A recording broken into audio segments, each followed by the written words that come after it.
Hello dear students, yesterday we have discussed about the Newton first law of motion और उसमें Newton ने बताया कि किसी बॉडी की जो पोजीशन है या मोशन है वो उतना जब तक चेंज नहीं होगा जब तक उसके ऊपर फोर्स अप्लाई नहीं करेंगे। तो ये बात न्यूटन ने फर्स्ट लॉ में बताई। अब सेकंड लॉ में उसने इस चीज़ को एक्सप्लेन करने की कोशिश की कि जो हमारे मन में अब क्वेश्चन अराइज हो जाता है कि ठीक है जी, किसी बॉडी का मोशन या मोशन में दोनों चीज़ें आ गई ना, क्योंकि वेलोसिटी जीरो है तो रेस्ट है, और वो मोशन मतलब क्या है, zero motion.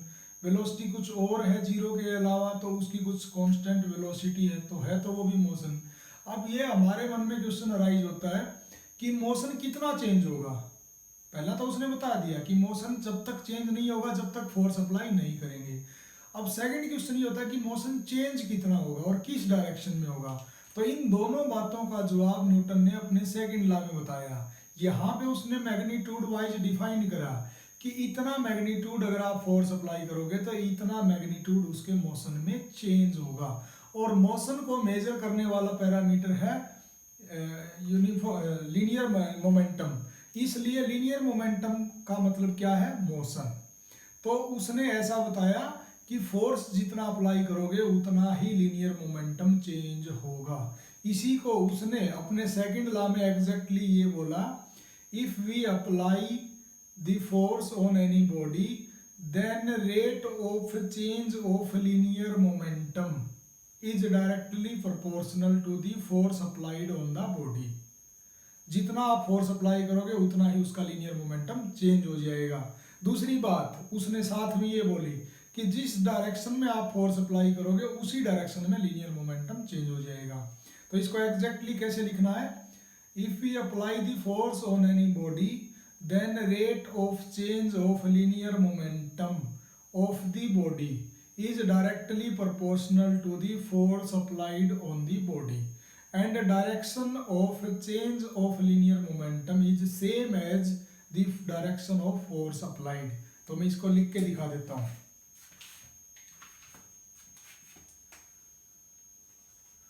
Newton second law of motion. बार बार मैं इसको इतना बड़ा नहीं लिखूंगा, नोट्स में भी आपको ऐसा लिखा मिलेगा NSLM। इसका मतलब है Newton second law of motion. तो कंफ्यूज मत होना नोट्स में स्पेशली। तो इसका मतलब है कि rate of change of linear momentum, rate of change of linear momentum का मतलब क्या हो गया, change of momentum with respect to time. Rate word का मतलब ये है, is directly proportional to the force applied on the body. This is known as Newton second law of motion. इसी में नीचे आपने क्या ऐड करना है, direction of change in momentum is same as the direction of applied force. जिस direction में force को अप्लाई करोगे उसी डायरेक्शन में मोमेंटम चेंज हो जाएगा। मैथमेटिकली इसको कैसे लिख सकते हैं, rate of change of momentum का मतलब क्या है, change of momentum per unit time. इसका यही मतलब है, is directly proportional to the force applied. Force क्या है, मास, एक वेक्टर क्वांटिटी है, इसलिए लीनियर मोमेंटम, सॉरी उल्टा बोल गया मैं, लीनियर मोमेंटम क्या है, एक वेक्टर क्वांटिटी है, फोर्स भी एक वेक्टर क्वांटिटी है। तो दोनों के ऊपर हम क्या अप्लाई करेंगे, ऐसे एरो लगा देंगे।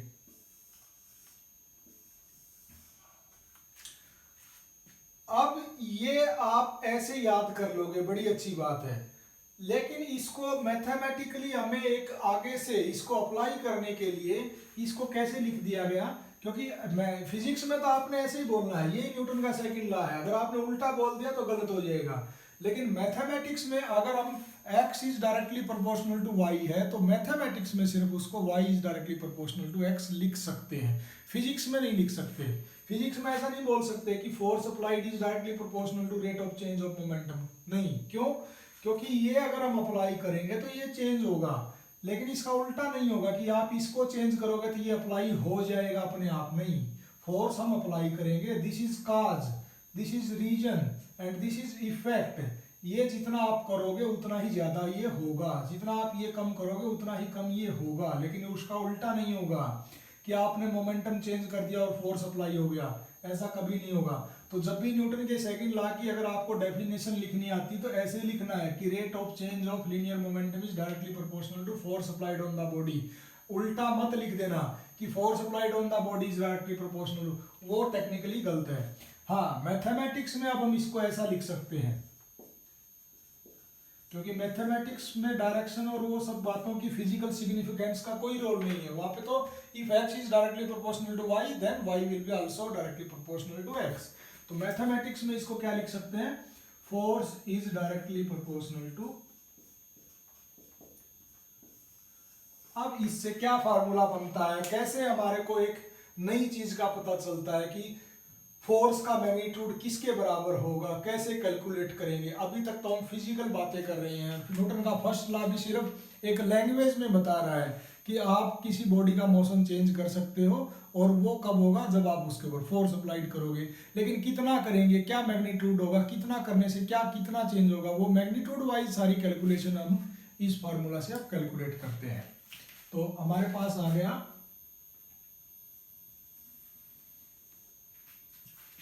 फोर्स डायरेक्टली प्रोपोर्शनल के निशान को मैं हटा देता हूं, कांस्टेंट लगा देता हूं delta P by delta T। अब ये क्या है?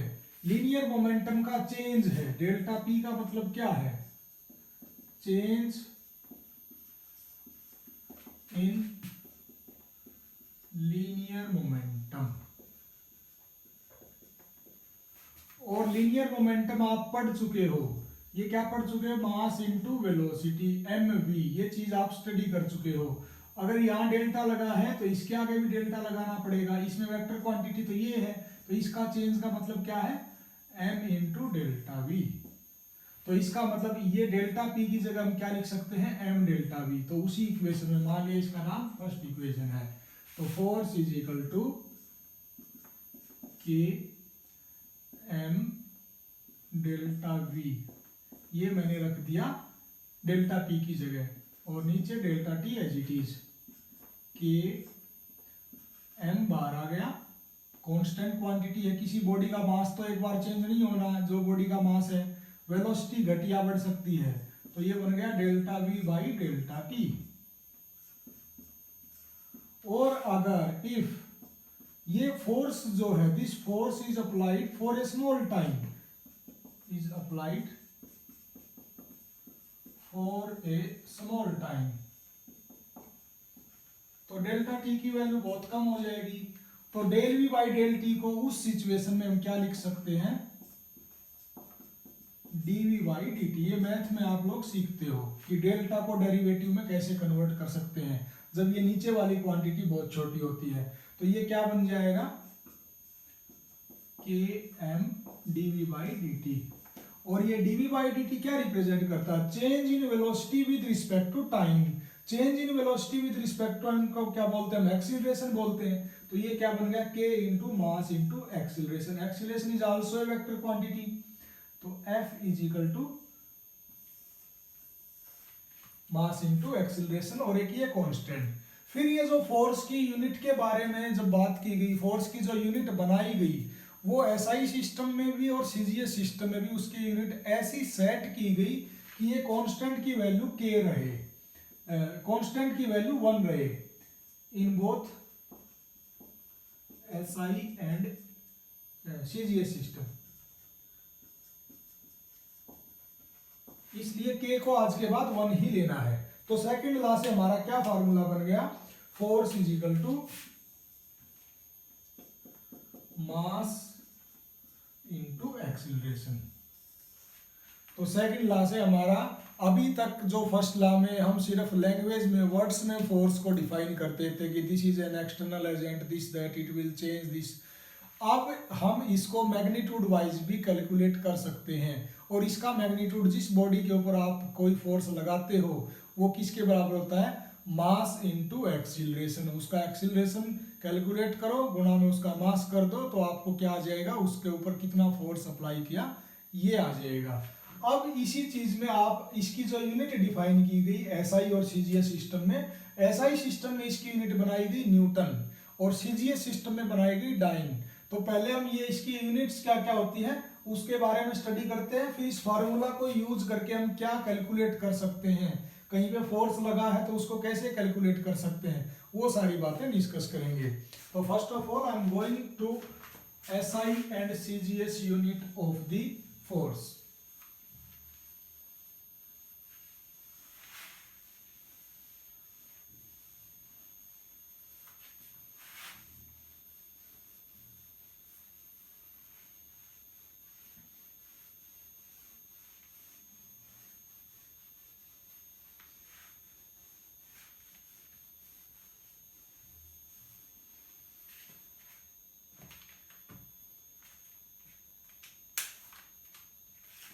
SI unit of force is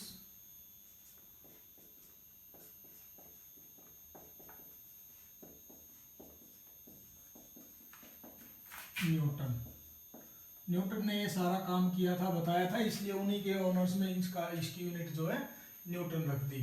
तो 1 न्यूटन को अगर डिफाइन करना है तो force is equal to mass into acceleration आ गया। हम चाहते हैं कि 1 न्यूटन को डिफाइन करें, तो ये 1 न्यूटन कब हो सकता है, जब मास जो है 1 kg है और एक्सीलरेशन जो है वो भी यूनिट है। यूनिट एक्सीलरेशन का मतलब क्या है, 1 मीटर पर सेकंड स्क्वायर। तो 1 न्यूटन को कैसे डिफाइन कर सकते हैं, force on a body will be known as 1 newton, या force applied on a body will be known as 1 newton if mass of the body is 1 kg and it accelerate by 1 metre per second square. तो अगर एक KG की body है, 1 kilogram की body है, उसके ऊपर आप वो कितना फोर्स अप्लाई करो कि वो एक्सीलरेट हो जाए by 1 metre per second square से। तो किसी 1 केजी की बॉडी को 1 मीटर पर सेकंड स्क्वायर तक एक्सीलरेट कराने के लिए जितना भी फोर्स लगाना पड़े, हमें नहीं पता, उस फोर्स की वैल्यू जो है हम उसको बोलेंगे 1 न्यूटन। तो 1 न्यूटन को क्या लिख सकते हैं, if a body of mass 1 kg is accelerated by applying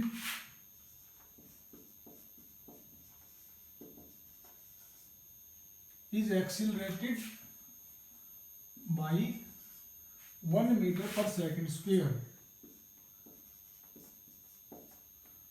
by applying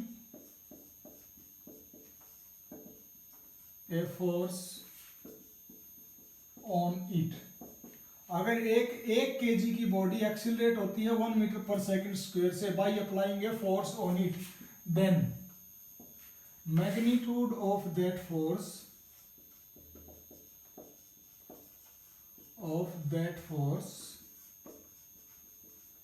will be known as 1 Newton force. तो उस फोर्स को 1 न्यूटन बोलेंगे। इस तरीके से आप डिफाइन कर सकते हो। सीजीएस सिस्टम में इसकी यूनिट जो है वो डाइन है, DYNE। सीजीएस सिस्टम में इसको डाइन है, तो इसको कैसे बना सकते हैं, मतलब ये भी सीजीएस में होना चाहिए, ये भी सीजीएस में होना चाहिए, तो फिर इसकी यूनिट जो है वो डाइन बन जाएगी। तो इसका मतलब 1 डाइन अगर हमें बनाना है,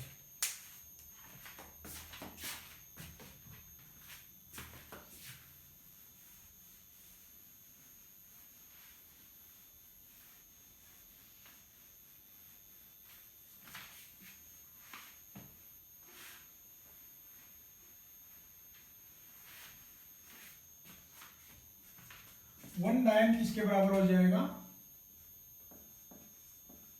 मास की यूनिट भी जो है सीजीएस में रखो। मास की यूनिट सीजीएस में क्या होती है, ग्राम। एक्सीलरेशन की यूनिट भी सीजीएस में रखो, उसकी क्या होती है सेंटीमीटर पर सेकंड स्क्वायर।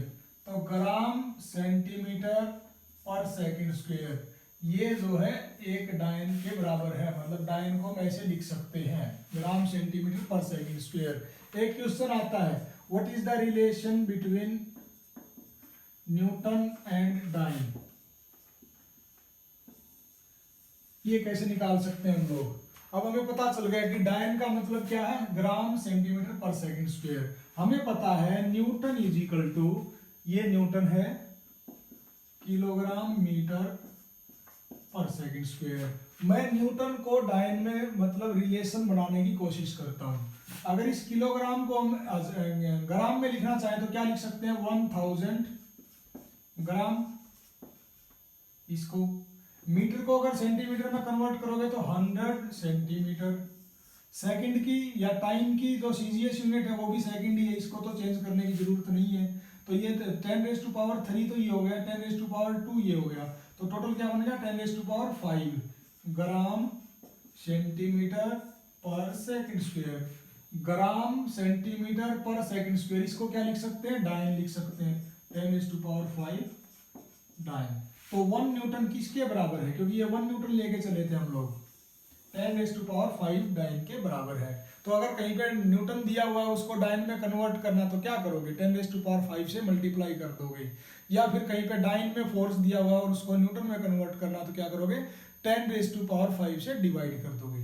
तो न्यूटन का आप फोर्स का कैसे मैग्नीट्यूड निकालना है, उसको किस यूनिट में डिफाइन करना है, ये अब हमने सीख लिया।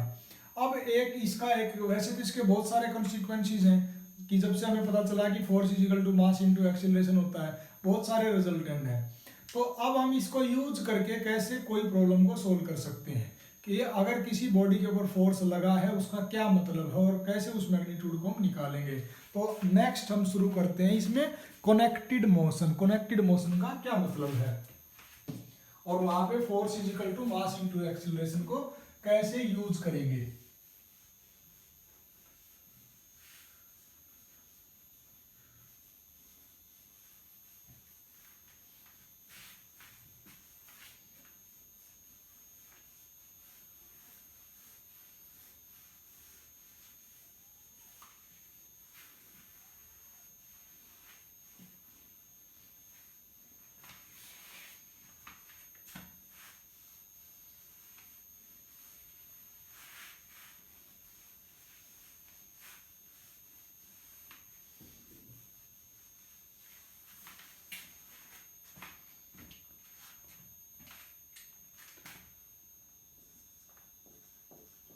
कनेक्टेड मोशन, मान लिया ये एक पुल्ली है, इसके एक साइड में इसके ऊपर से ये एक रस्सी स्ट्रिंग जिसको इंग्लिश में बोलते हैं वो ऐसे फ्रीली है, इसके ऊपर से है। इसके एक साइड में ये मास है मान लिया m2 और दूसरी साइड में एक दूसरा मास है मान लिया वो है m1। और m1 और m2 दो मास हैं, लेकिन m1 जो है m2 से ज्यादा बड़ा है।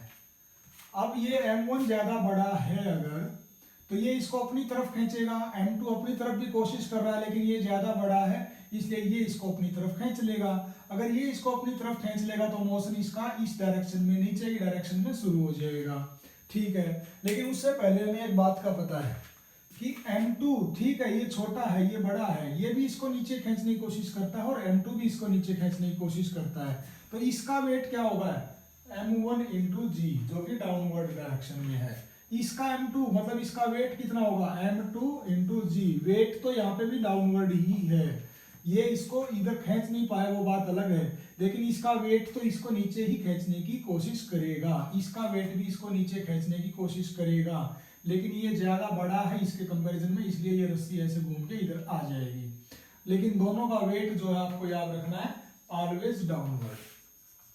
दूसरी बात, ये इस रस्सी को नीचे खींच रहा है, ये भी इस रस्सी को नीचे खींच रहा है, तो रस्सी के अंदर जो टेंशन आएगी वो तो इसकी वजह से भी अपवर्ड आएगी, इसकी वजह से भी अपवर्ड आएगी। क्यों? क्योंकि दोनों ही नीचे खींचने की कोशिश करते हैं। तो रस्सी के अंदर टेंशन जो आई वो T के बराबर आई, इधर भी और इधर भी, क्योंकि ये भी इसको नीचे खींच रहा है और ये भी इसको नीचे खींच रहा है, तो दोनों मिलके इसको नीचे खींचने की कोशिश करते हैं।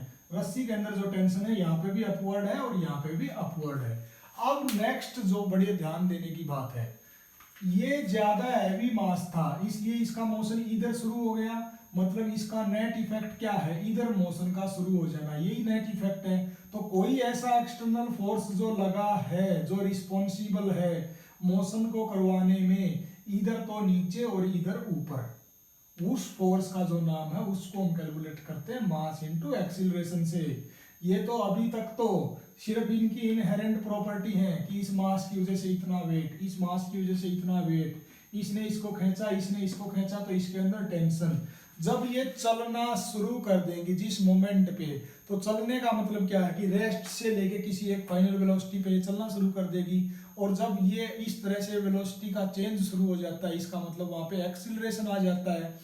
तो फोर्स वहां पे हम कैसे निकालते हैं, मास इनटू एक्सीलरेशन।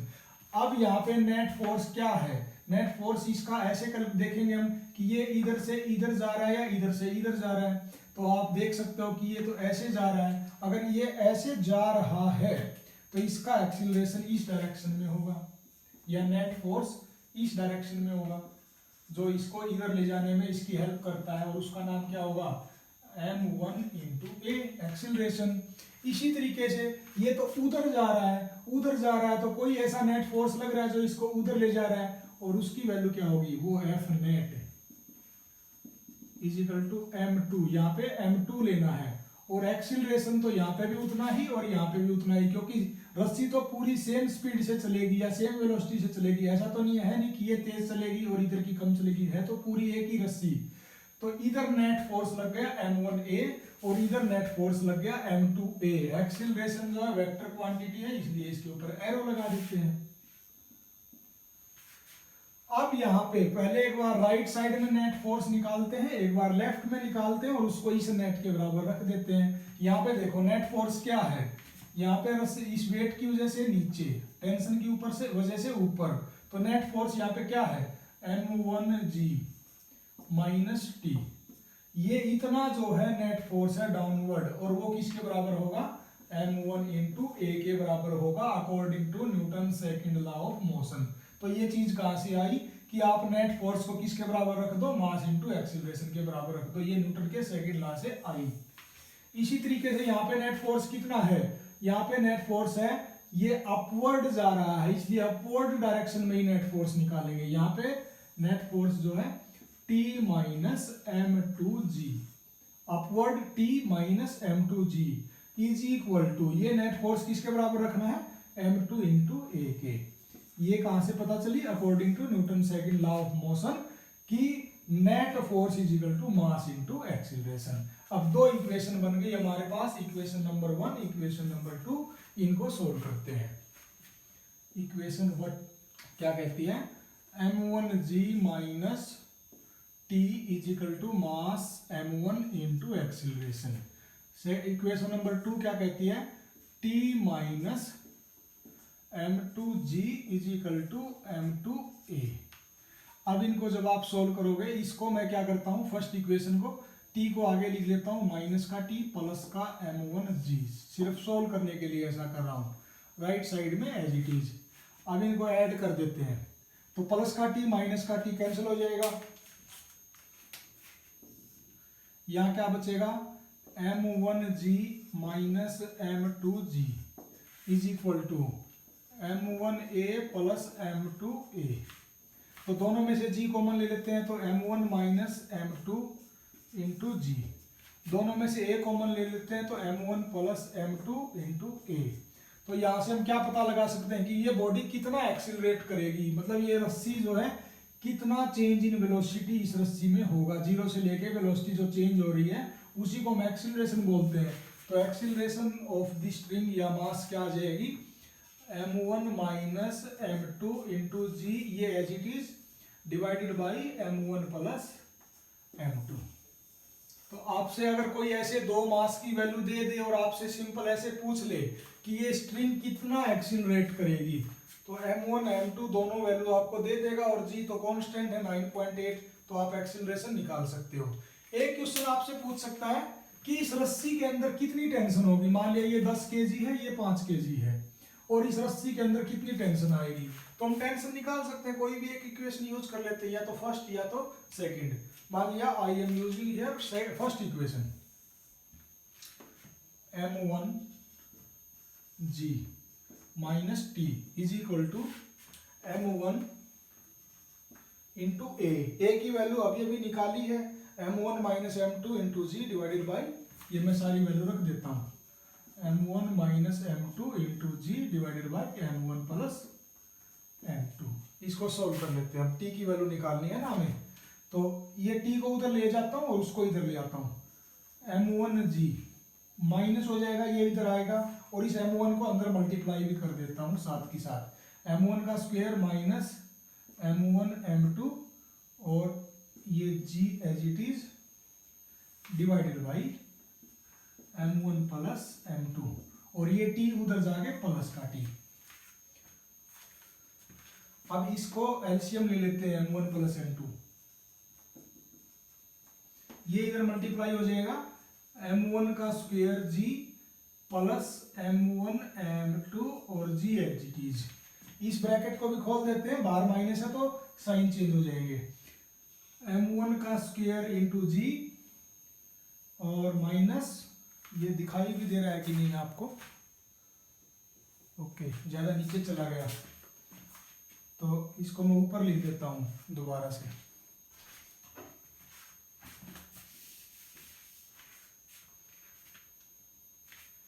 इधर कर देते हैं।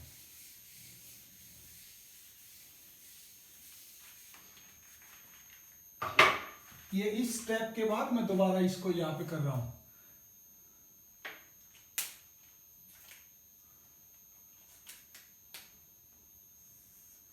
m1 प्लस m2 एलसीएम, इसका मल्टीप्लाई इसके साथ, तो m1 का स्क्वायर इंटू जी माइनस m1 m2 इंटू जी, सॉरी ये प्लस है तो यहाँ पे प्लस आएगा। अब इसको खोल देते हैं, बाहर माइनस है तो साइन चेंज हो जाएगा, माइनस का m1 का स्क्वायर इंटू जी प्लस m1 m2 इंटू जी, और राइट साइड में जो t है वो एज इट इज।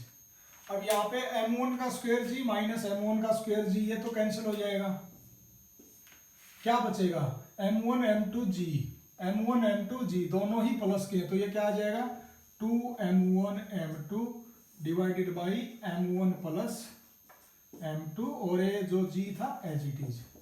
तो इतनी टेंशन आ जाएगी। तो इस तरीके से आपको वो डायरेक्ट क्वेश्चन दे देगा, एक क्वेश्चन आप सोल्व करना है, असाइनमेंट है ये आपको। If m1 is 100 kg, m2 is 50 kg, वो फिर ये दो मास देने के बाद पूछेगा what will be acceleration in the string, कि ये इधर से उधर जाएगा या उधर से ये नीचे आएगा, इस स्ट्रिंग में एक्सिलरेशन कितना होगा। दूसरा क्वेश्चन वो पूछता है what will be the tension in the string. तो दोनों मैं आपको बता चुका हूं, एक्सिलरेशन का फार्मूला भी हम निकाल चुके हैं, m1 माइनस m2 इंटू जी पूरे के नीचे m1 प्लस m2, और टेंशन का अभी निकाल दिया 2m1 m2 into ji divided by m1 plus m2। तो इस तरीके से आप एक्सिलरेशन और टेंशन दोनों चीजें निकाल सकते हो। तो आज इसको यही स्टॉप करते हैं, कल एक और नई चीज सीखेंगे सेकंड लॉ के भी आप पे ही, और उसको हम बोलते हैं इम्पल्स। तो tomorrow we will start impulse. Thank you.